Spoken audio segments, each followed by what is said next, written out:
أعوذ بالله من الشيطان الرجيم.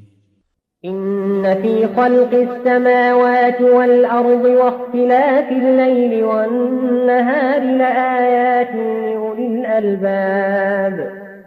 الذين يذكرون الله قياما وقعودا وعلى جنوبهم ويتفكرون في خلق السماوات والأرض ربنا ما خلقت هذا باطلا سبحانك فقنا عذاب النار ربنا إنك من تدخل النار فقد أخزيته وما للظالمين من أنصار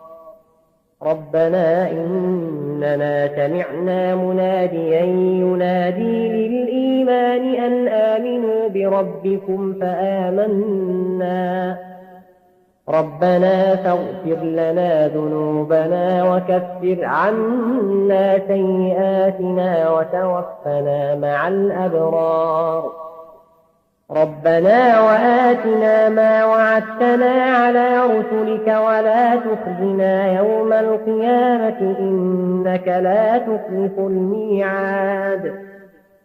فاستجاب لهم ربهم أني لا أضيع عمل عامل منكم من ذكر أو أنثى بعضكم من بعض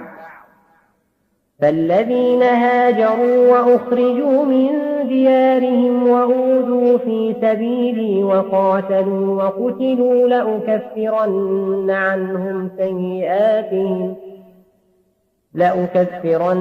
عنهم سيئاتهم ولأدخلنهم جنات تجري من تحتها الأنهار ثوابا من عند الله والله عنده حسن الثواب لا يغرنك تقلب الذين كفروا في البلاد متاع قليل ثم مأواهم جهنم وبئس المهاد لكن الذين اتقوا ربهم لهم جنات تجري من